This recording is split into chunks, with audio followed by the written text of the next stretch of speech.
Alors pour toi, Ethan, c'est quoi la notion d'héritage? Pour moi, l'héritage, c'est quelque chose que l'on transmet. Ça peut être, comme je suis ton fils, ton patrimoine génétique, tes qualités sportives, athlétiques. Ça peut être aussi des valeurs, l'abnégation, la résilience. C'est vrai que c'est ça, c'est ce qu'on peut transmettre à ses enfants, notamment les valeurs, qui me tiennent beaucoup à cœur, parce que les valeurs, en fait, pour moi, c'est ce qui va un peu, on va dire, driver une ligne de conduite, une ligne de vie. Ça te dirait qu'on commence à regarder les photos? Et comment 99, 98, tu étais dans quel état d'esprit? J'ai fait mon premier championnat du monde en 97. 97. Donc c'est vrai que je suis arrivé en France en 92. Et toute cette période, enfin entre 92 et 97, c'est vrai que j'ai beaucoup galéré en fait. Il y a eu des blessures, changement d'entraîneur. C'était très difficile de quitter la Guadeloupe en fait. Je voulais partir, c'est moi qui l'ai décidé. Mais quand je suis arrivé, au niveau de l'entraînement, c'était beaucoup plus important. Je me rappelle que mon entraîneur de l'époque, Jacques Piacenta, m'a dit plein de choses négatives qui m'ont motivé. Que je n'arriverai jamais à la cheville de tel athlète, que Frédéric Banguet serait la meilleure sprinteuse dans 2 ans, en fait, sans jamais me mettre en avant.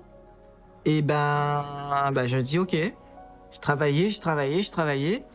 Et puis, j'ai dépassé celle dont il parlait, toutes celles dont il parlait. Mais il y a eu 5 ans c'était dur. À 96, j'ai commencé quand même à avoir des résultats. Et là, j'ai fait des compétitions. J'ai fait mes premiers matchs en équipe de France. En 97, il y a eu les championnats de France en Martinique. Donc c'était exceptionnel quand même de rapatrier tous les clubs d'athlètes, de faire un championnat là-bas, c'était génial. Et donc je m'aligne sur 200 mètres. Et j'avais à ce moment-là des petits problèmes de récupération. Et à l'issue de ces 200 mètres que je gagne, dans un très bon temps, je fais un malaise qui était plus important que ceux que je faisais à l'entraînement. Et donc là, mon entraîneur était inquiet et tout. Et donc là, on était quand même très proche des championnats du monde de 97. Et donc, on décide de passer sur 100 mètres. Ouais! Enfin! Je reviens à ce pourquoi je m'entraînais, quoi. Je fais mon premier championnat du monde en 97 à Athènes sur 100 mètres. Et je termine 4e. Contente d'être déjà arrivée là pour mon premier championnat du monde. Je crois pas qu'il y ait eu de Françaises qui soient arrivées déjà en finale d'un 100 mètres au championnat du monde. Et bon, j'étais quand même déçu. Et puis l'année d'après, 98, je m'entraîne, je progresse. Et puis j'arrive en fait au championnat d'Europe en grande favorite. Je deviens championne d'Europe avec un record d'Europe à la clé.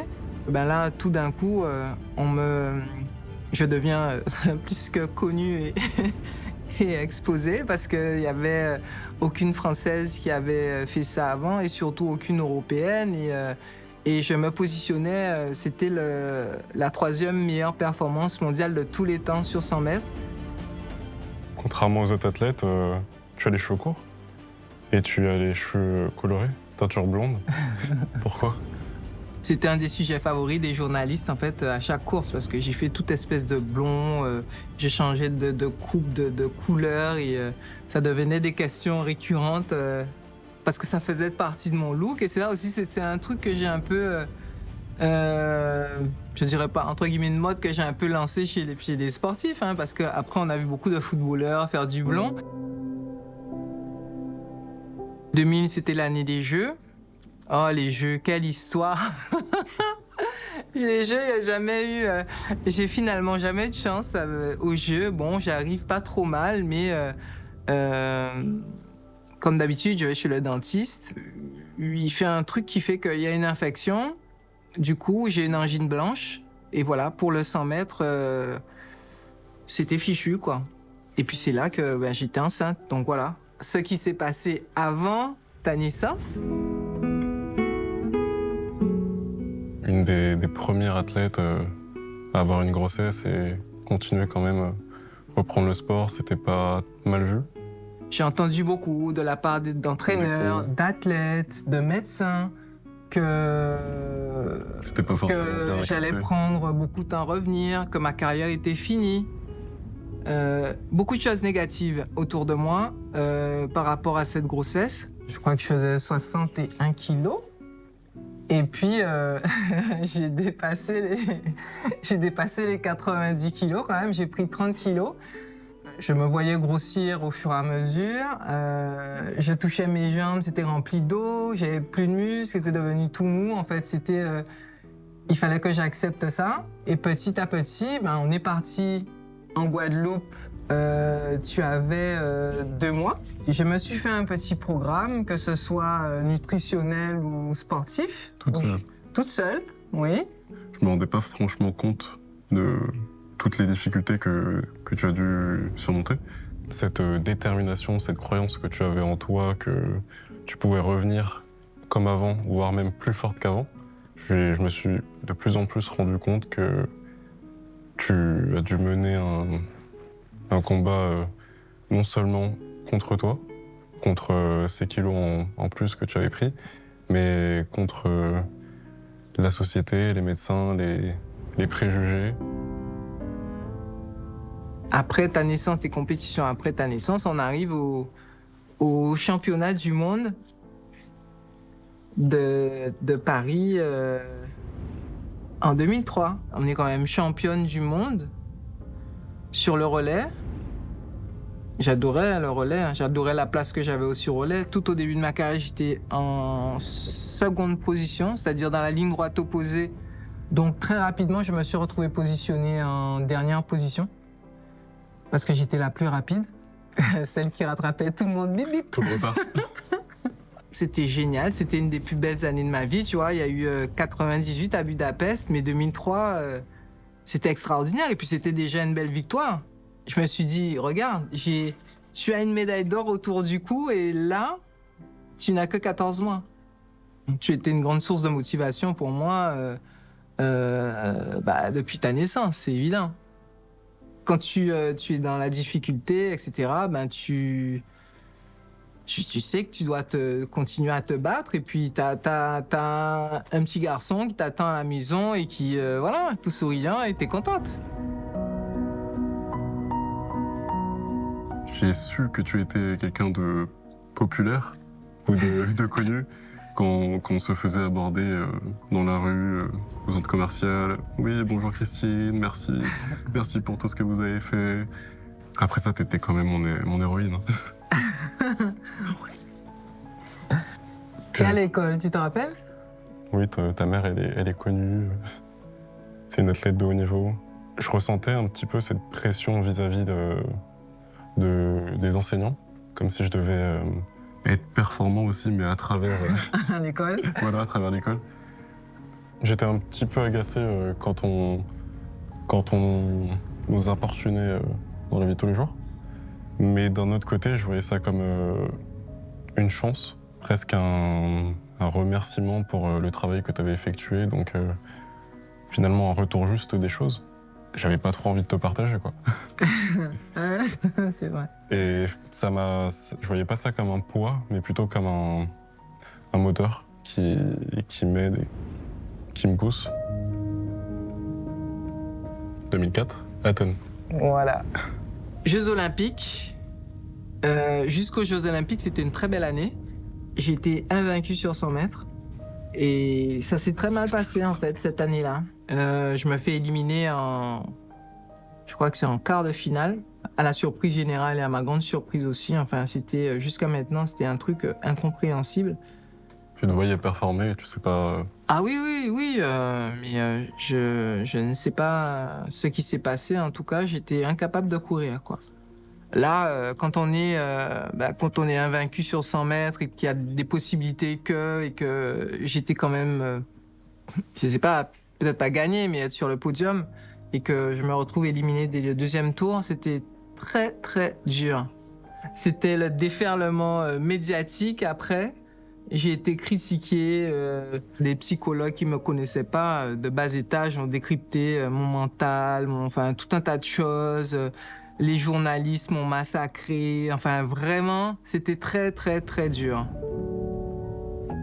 Durant ma carrière, quand même, il y a eu beaucoup de filles qui étaient devant moi, notamment dans les championnats, sur les meetings, bon, et qui ont été non pas soupçonnées de dopage, mais qui ont été quand même prises dans des histoires de dopage après, notamment Marion Jones, hein, on l'a vu sur les photos qui étaient présentes dès mon premier championnat et une bonne partie de ma carrière.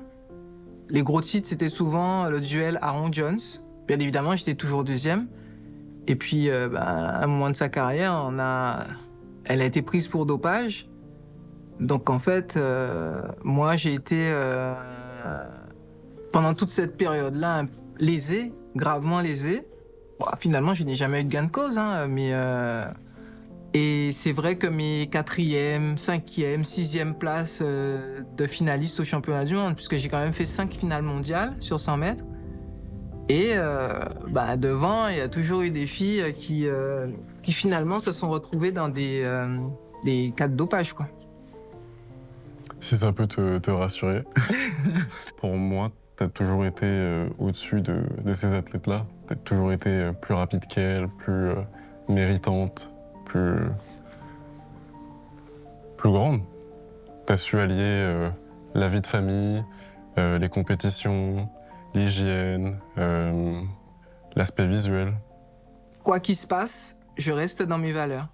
C'est pas grave si je suis 2e, 3e ou 5e, mais j'ai fait ce que je devais faire honnêtement. J'ai ramené quelques objets qui peuvent évoquer ta carrière. Hop, alors par quoi on va commencer? Je pense qu'on peut commencer par ça. Là, on remonte un petit peu avant ta carrière. Je pense notamment à Papy, grand Papy, Augustin, qui a amené le chronomètre sur la course. Ouais, c'est vrai, sur les courses en Guadeloupe, il a amené le chronométrage électrique. Je pense qu'on va partir sur ça, en tant qu'athlète française qui défend les couleurs du pays. Je pense que tu as incarné un symbole de la République en portant la flamme olympique. Alors moi, je vais te transmettre deux petits objets en guise d'héritage. Alors, voilà. Ce sont des pierres de l'œil du tigre, en fait, qui symbolisent la protection, mais aussi la force, la vitalité. Et là, tu as des pierres qui correspondent aux 7 chakras du corps. En plus, il te va bien. Oups. Mmh. Là, c'est une photo vraiment... c'est mon retour à la compétition au plus haut niveau. Voilà, c'est une belle photo souvenir à te transmettre. Surtout que maintenant, enfin, tu sais, tu connais peut-être un peu plus l'histoire qu'il y a derrière ces championnats, etc. Donc voilà. J'ai souhaité t'écrire une lettre concernant toutes les valeurs, tout l'héritage que tu as pu me transmettre. Chère maman chérie, le monde te connaît grâce à tes médailles, trophées, records et valeurs que tu incarnes. Au long des années, tu t'es construit une carrière de légende. Avec ton fort caractère et tes propos avant-gardistes, tu as montré aux yeux de tous ce qu'est une athlète forte et engagée. Même sous les critiques et les doutes, ta concentration est restée sans faille, ayant pour seul objectif la victoire. Merci pour toutes les valeurs que tu véhicules et celles que tu ne cesses de défendre. Je te connais en tant que super maman. Tu as su allier travail, succès et vie familiale. En grandissant, nous avons abordé de nombreuses valeurs et qualités qu'un athlète doit avoir s'il veut essayer de performer à travers le temps. Cependant, je ne t'ai jamais dit, mais ton humilité, ta soif de justice et l'amour que tu nous portes a toujours été pour moi une grande source d'inspiration. Je ne te remercierai sûrement jamais assez pour tout ce que tu m'as inculqué et qui a façonné la personne que je suis. Je t'en suis grandement reconnaissant et je ferai de mon mieux pour te rendre fier en incarnant ces valeurs que tu t'es si bien appropriées. J'entends ta voix, ton souffle court dans les moments de doute et d'échec. C'est ce qui me permet d'apprendre et de continuer malgré l'adversité et les déceptions. Plus qu'une athlète, une mère et une source d'inspiration, tu es un véritable modèle de vie. Avec tout mon amour. Mon chouchou. Merci. Merci. Je me reconnais bien dans ce que tu as dit.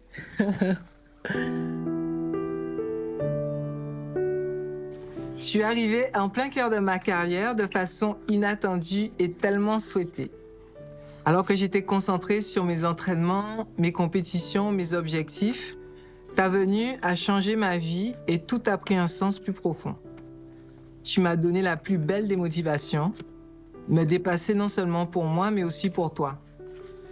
Chaque matin d'entraînement, chaque effort, chaque victoire, chaque défaite, je les ai vécues avec toi dans mon cœur. Quand je traversais des périodes difficiles, sans que tu ne le saches, tu étais ma force. Ton sourire, ta joie de vivre m'aidaient à me relever. En te regardant, je me rappelais pourquoi je devais continuer, pourquoi je ne devais pas abandonner, et les doutes s'effaçaient peu à peu. Mamie me racontait souvent comment tu sautais sur le canapé dans tous les sens devant la télévision quand j'allais courir. Les mains devant les yeux, un supporter au cœur pur, un peu stressé de voir sa maman au départ d'une course. Après mes courses, souriant et fier de sa maman, tu prenais mon bouquet de fleurs et ma coupe pour que je puisse signer des autographes et faire des photos.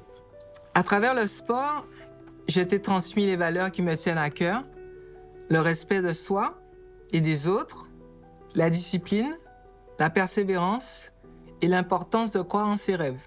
J'ai compris un jour que tu n'aimais pas la compétition et je l'ai accepté en respectant la personne que tu es. Je souhaite que tu t'épanouisses à travers l'activité que tu choisiras. Un petit mot pour Cassandre. Donc, toi, ma petite Cassandre, qui est juste à côté, tu es une compétitrice passionnée de sport et je serai là pour te guider si tu souhaites te lancer dans le haut niveau, dans l'aventure du haut niveau. Merci de m'avoir rendue plus forte, plus courageuse, plus déterminée. Certes, on est maman à la naissance de son enfant et on le devient vraiment en grandissant à son contact. Je finirai en m'adressant à toi, Ethan, et à toi, Cassandre, en vous disant que tout ce que j'ai vécu en tant que femme et athlète de haut niveau, je vous le transmets comme un relais, comme un flambeau. Aujourd'hui, c'est à vous de courir à votre rythme, en suivant le chemin qui est le vôtre, pas à pas, avec la force et la vitalité qui vous caractérisent, en toute confiance, car je serai toujours là pour veiller sur vous. Ma plus belle victoire, c'est vous. Voilà. C'est magnifique. Ouais.